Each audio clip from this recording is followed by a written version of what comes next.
Hello, friends. This is Dave Hurwitz, executive editor at ClassicsToday.com, here with the sickest, most perverse recording of Mahler's Fifth Symphony ever. Oh, this is just twisted beyond belief. I've talked about it before. I've reviewed it. It's followed me throughout my career, and every so often I come back to it because it's just such a party record. It's this one. Mahler 5 with Scherchen and the Orchestre Nationale de l'ORTF. Oh my God, is this sick? From 1965. It was a live recording, sort of, kind of, or a, live recording of a dead symphony or a dead recording of a live symphony. I don't know. It's unbelievable. Now, Scherchen was always nuts. He was totally crazy, and sometimes in a good way, often in a perverse and interesting way, and sometimes in just a terrible, abominable way. This is one of the latter, actually, but it has enough perversity to make it interesting. First, you have in 1965 an orchestra that really had no business playing Mahler. I mean, they hadn't a clue how to do it, and they don't. They absolutely don't. They sound awful. The trumpets are cracking. The strings are scrappy. And Scherchen had one real element of genius to his conducting. He knew that if the orchestra couldn't do it, there was no point in trying.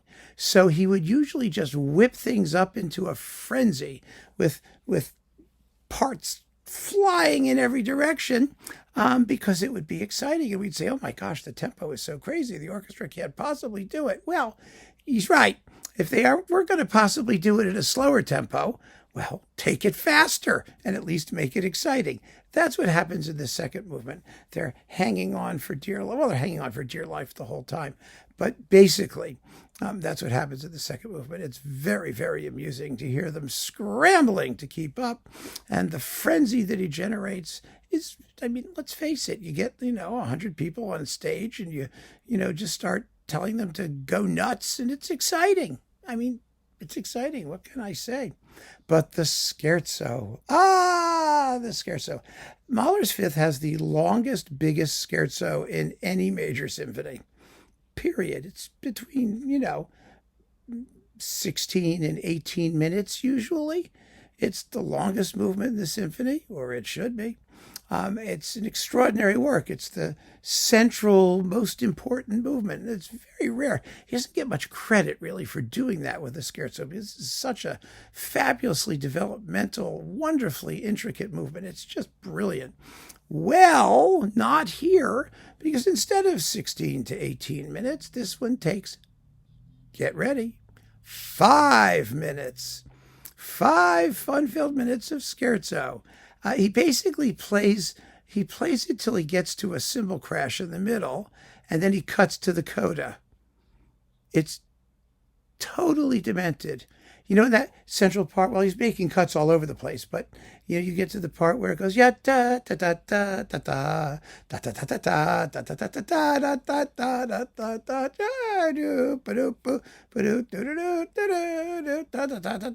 da da da da, and it stops, and then he goes da da dum bum bum da da da da da da da. He's doing the coda, so it's 5 minutes and a bit long. It's just.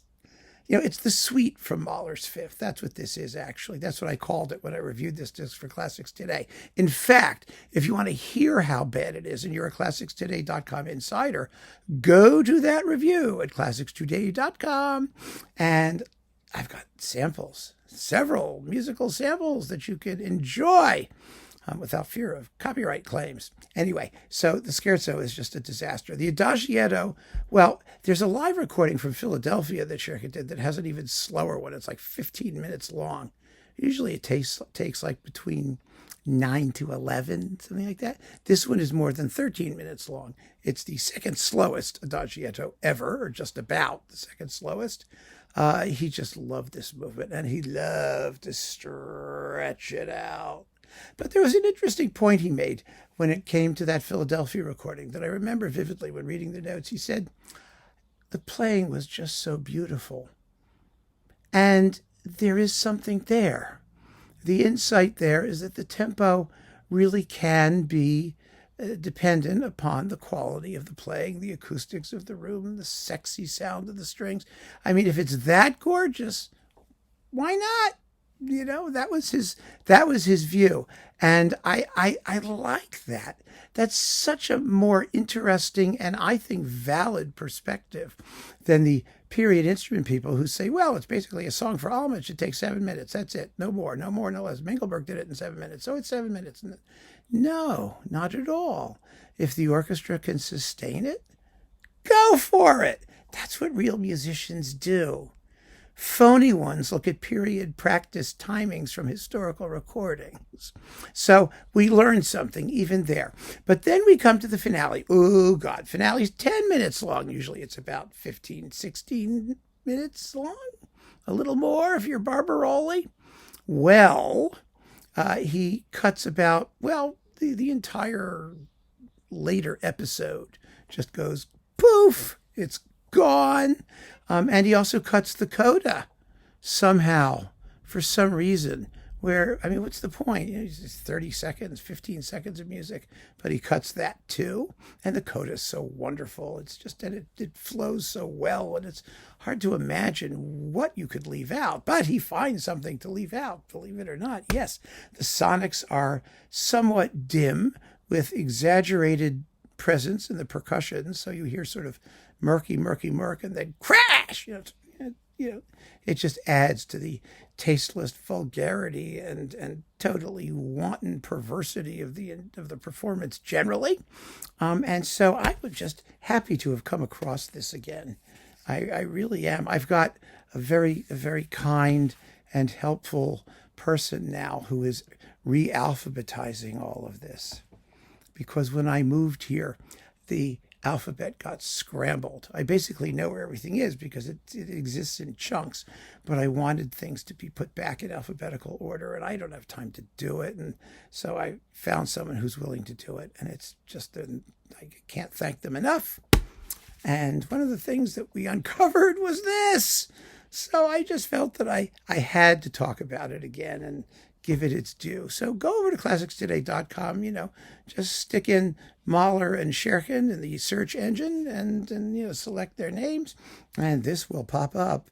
And you can hear it if you're an insider member with all the disgustingness and dementedness and oh, it's just grotesque. And you'll have such a good time with it. I've had for years. So I just wanted to share the joy. Keep on listening, friends. Thanks for joining me. Take care.